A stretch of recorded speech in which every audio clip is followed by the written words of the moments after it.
medyo kinakabahan tayo to begin with, but after 2 days, the turnout, the competition, was this defied what your expectations were? It exceeded my expectations. Alam ni Randolph, I was really very nervous. You know, Manila Hustle has been held 4 times and we had very good reception. And then I think we placed the bar too high. So that's why, as an inaugural, this really exceeded my expectations.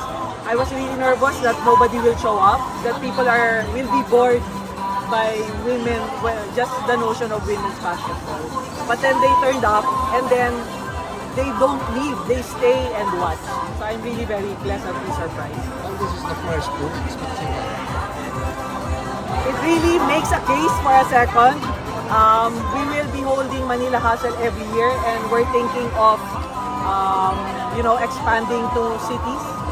So other cities naman, baka hindi Cebu. So I'm really not sure, no. Pero ma'am, yun nga po, proof of concept na to, do you think that this means other cities in the Philippines will be as receptive to women's basketball as well? Well, I was in Bacolod to watch the FIBA Under-18. Yep. Sobrang receptive sila sa women's basketball, but that's 5-on-5 format. So I think they already softened the ground just in case, no, that we hold it there. Tapos gamay mo. Top of the mind should be Bacolod or? Aside from Bacolod, what are the cities you are considering? This only. Well, for now, my Yeah. only thoughts are for Manila Hustle season, ano na ba tayo? Five. Season 5, yeah. So, that's all I'm thinking now. Because as you all know, I have a day job, right? So, it was really quite hard holding a second tournament this year. But then, I got a lot of help. Cebu really embraced the concept. And a lot of sponsors and supporters jumped in, SVP, Zone 8, and of course, friends from media. So appreciative. The pickups here are so good. So I'm really so happy for all your help. Ma'am, of course, yung Manila Hustle has been a success, Cebu Hustle has been a success. What's the big picture po for you with 3x3? Are we looking at World Cups, Olympics here? Ano po yung ultimate goal nyo? Of course, I'm supporting the federation's goal to send a team to the Olympics. That's what I am supporting. And as you know, to be successful in sports, it takes a tribe. No, so from grassroots, you have to pipeline players until they reach the national team or pro levels. So I play a small part in that ecosystem, and I hope to play it really well.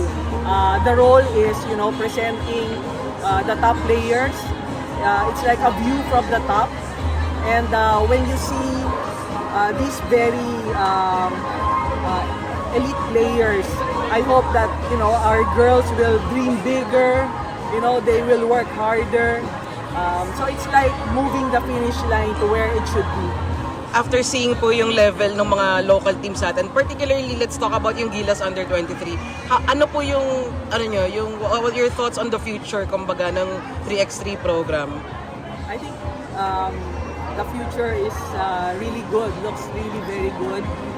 These 4 players, yung under 23, diba, talagang they really fought. They fought with teams that have professional players, no. So I've witnessed these players from when they were even younger. So they really developed a lot, and I think it's really exposure to these kinds of tournaments that will make them mature. No? Ma'am, outside looking in, may pressure ba kasi parang for the past few legs pa ni foreign team? Meron bang pressure for Eurotex or the Philippines to finally win one? Kumbaga, yeah. Yeah. Well, it is what it is. It means that this is where we are right now. No? But if you look at it 4 years ago, no, talagang nalalampaso talaga tayo. No? So now we are contending. And of course, as a tournament director, I should be unbiased, di ba? But of course, deep inside, gusto ko sana makaisa na yung Philippine team. No? We were always close. Season 1 No, but no cigar. Season 1 palas natin, ma'am. Season 1, yeah, because that's out of the pandemic. Tapos, That was Macbeth. medyo hindi pa malakas din yung foreign teams. And then somehow, by word of mouth, the Manila Hustle brand gained a reputation and surprisingly quite popular in the region. So on season 2, ang dami sobrang nag-apply. I had to turn away many teams who were trying to get in. About bringing more foreign teams for the next season? Parang, kasi I've been experimenting, no? Every year I've been experimenting. Parang the good mix is 50-50 eh. 50-50 para there's the crowd really shows up when a Philippine team plays. Sobra tayong patriotic. So we really show up. Ang hirap kasi manood kahit dalawang magaling, pero wala kang kakampi. Parang it takes a bit of the fun out eh. So I think a good mix is 50-50. So- I tried dito nung February, mas sa Manila siya, mas maraming foreign teams. Parang mas feel ko yung mas maraming Philippine teams or 50-50. So good problem po for you yung marami kayong pagpipilian na foreign teams na nag-a-apply. Oo, so far. So, syempre, medyo insecure ako. Parang hanggang kailan kaya nila gusto pumunta dito. But every year since season 1, I had to turn away, not mga application, pero parang mga parinig to join the tournament. When's the next Manila leg? We're looking at Feb 14 to 15, 2027.